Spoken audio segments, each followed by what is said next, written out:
working with septo optic hypoplasia or dysplasia, whichever. One of the things with septio is you have to realize, and that's what I was making in the comments, they tend to get sick a lot quicker. You've got to keep an eye on that. You're going to work with an endocrinologist. It doesn't happen all the time, but it happens a lot more than you think. Whereas you think common cold and brother might be fine or whatever, your child can go from common cold to, let's say, pneumonia real quick. So I would work with your endocrinologist on that. I would also not think twice about working with your immunologist. You can find a pediatric immunologist, usually through the allergist. They work hand in hand. I'm not saying your kid has allergies, but having a son with no immune system, I've done all that. I've done endo, I've done all that. He doesn't have septio, but my son is visually impaired. He was legally blind. He's now at a CVI 10. The other thing is, right now, what you're going to realize, now you can jump in and do my CVI course. No. I'm not here for that. You're here to help your child. Now, first of all, we've got to get the vision stabilized. You're going to have a lot of doctor's appointment because of what you've been through. And so I'm going to do several lives on this, but I really wanted to talk about low-level vision. Low-level vision, especially when he wants to go after your face, but I want to understand, you to understand. First of all, the first thing your baby will start to get is binocular vision. The eyes are working together. This is going to be hard because he has nystagmus. Nystagmus is going to be really the first thing that you're working with, and also to stimulate the optic nerve. Now, there's different types of nystagmus. One type of nystagmus is, again, you're having the continual movement of the eyes, but it also could be just due to weak eye muscles. Did you ever go to the gym and you go to work out and you get that shake? Well, again, when the eyes are fatigued, and the eyes can fatigue on some of these munchkins really fast, that's when you get the shake or the nystagmus, because the muscle is just weak. How do we work on that? Now, first of all, you're working with your ophthalmologist. Please make sure there's a retinoscopy done. That's why I like to look at it. Lots of times with these little guys, you think that the eyes are being checked, and they are. They're checking for the optic nerve, which you've had done, the retina, all of that. But, you know, they might have a hard time examining your child because he does have nystagmus, and so that's not your problem. That's their problem, that they don't have the familiarity of examining for a child. Because I actually have an adult client, it's very rare, you know, to have a congenital nystagmus, and it's wild. She takes off her glasses and her eyes just immediately just start going. And her son has it and stuff, but with her glasses on, she's there. Now, she doesn't drive, but also she's Orthodox, so she probably wouldn't be driving, so that's just not an indicator. So because of women, for the most part, are driven. And also when you're living in New York City, like, who drives? So, but that's, like I said, I don't know if it's because she's visually impaired that she can't drive with her depth perception. But also there was one episode of Hawaii Five-0, and I wanted to look at this guy up, but he was getting out of jail. He was wrongly accused, and he had full-on nystagmus, and he's an actor, and he's doing his lines, and I was just watching. I was just like, this is just fascinating that he's just pulling this off. So please, there are exceptions to every rule. Right now, you've got to do the basics. So you're saying that your child responds to light, and that will go for faces. Now, first of all, they won't track at this age. No baby does. Right now, it's more of a sporadic vision to a follow. So a follow, let's say here, I'll go work with my dessert, but a follow would be where you're watching something, but you're behind them. And again, with the nystagmus, you have to go really slow, because the eye movements for a baby, all of a sudden here, like almost like a CVI, which is different, out of sight, out of mind. Then you want to stop and for them to come back to it. Oh, okay. And then continue on that. It's a little slow for adults. It's a little boring, but you want vision to be as successful as possible. Tracking is when you can go spot on, and that happens around 10.5 to 12 months. What will start happening too is the eyes will separate from the head. Your baby's too young for that. So you want to stay where your baby's vision is at. But baby's vision also performs with milestones.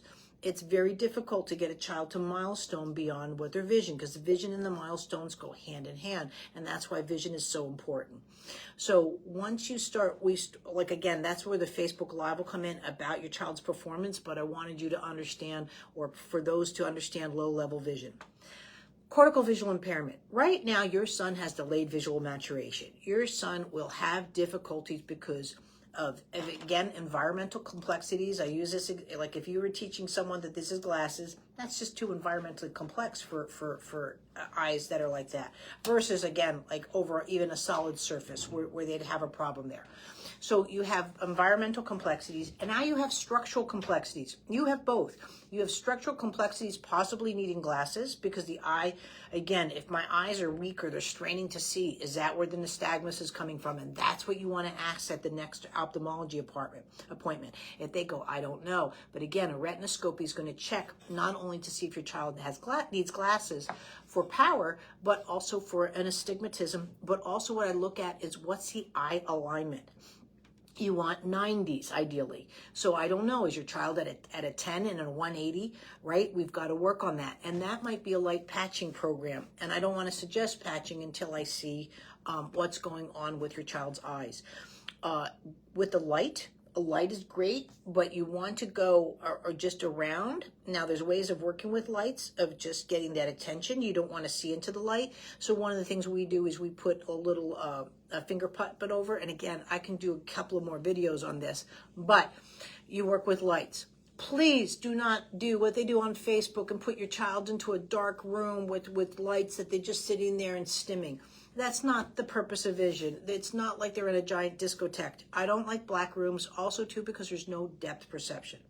So the other thing with CVI is not only the structure of the eye, but then the structure of the brain, how the brain is perceiving this information. So CVI, cortical visual impairment, could be 1 of 3 or 3 of 3s or 2 of 3s. But right now, you've got so much going on in the structure of the eye that A, you still don't have all the answers for, but B, that you're working with. Of course they're going to have CVI. You can't have, again, like this, I'll cross my eyes, non-binocular vision. Of course my brain's not going to make sense in not being able to see you. But that doesn't mean I have CVI. So CVI is the last thing in the world you're going to work with, right? You want to stick with a couple of familiar toys. That being said, I'm going to pop up another video that I did about low-level vision and how to stimulate it. I'm not a big black and white person. Black and white is they're like moss. So you might want to use, like, you know, moths attracted to a light. When they look at black and white and they see it, they can't look away. So when their eyes get fatigued, you just don't know it. They could actually crash out and go to sleep like this. You want visual stimuli, again, I'm using my mango, but that is there, and that they can look at it, but they can look away and come back to it. That is functional vision, that is healthy vision, and that's what you're going to look for. So be careful on the black and white. You might want to use black and white just to stimulate the vision, and then immediately go maybe to a red ball or blue ball. And this, again, you're going to have to see what your child has attention to, because you want success. I don't care if you're using the red ball for like a week, 3 weeks, whatever it is. If that's what he wants to look at, then get a reindeer nose and put it on your face. You know what I mean? Start using it and stuff, and you sit there and, you know, red lipstick or something like that he's attracted to, and can have these conversations that you're working with. That's where you want to be. So your objective is to find out where their eyes are at with the retinoscopy. On my Vision in Your Child, it's a free course. It has tips for a pediatric ophthalmologist and what to look for, or let me see your report that you're going after with that. But don't let them say, oh yeah, he's got issues with the brain. Of course he's got. Right now, we just need to start getting those eyes working. And then your next step is getting the eyes to work with milestone development. And that's where two people lose. They don't understand. They put child in a car seat or 5-point harnesses. You do not want to work on vision when the pelvis is restricted. This is where the eyes really want to shut down.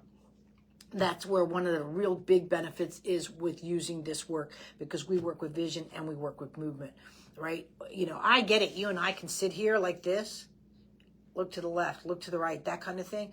Your child, no child is sitting still and using their eyes. They're doing it with their movements. And that's what you really want to encourage. And that's where you're going to get the bigger bang for the buck, or your time putting into it to help. So again, I'll do a live on your child's movement, but I really want to cover the aspects of dealing with low-level vision and what what first on you need to work with.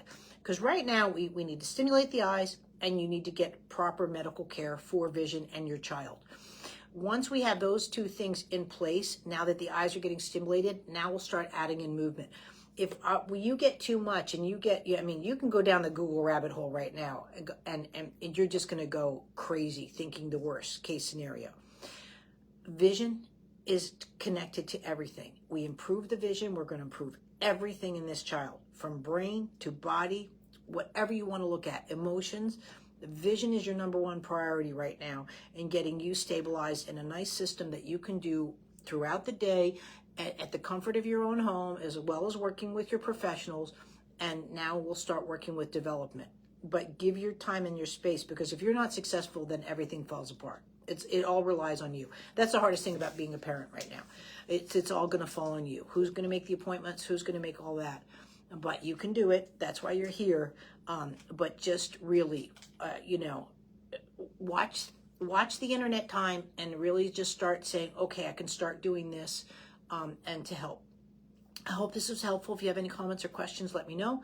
And like I said, I'm really busy today, but I'm going to try and get to everybody's videos. I might stay extra tonight to get it done and go from there. Thanks. Bye.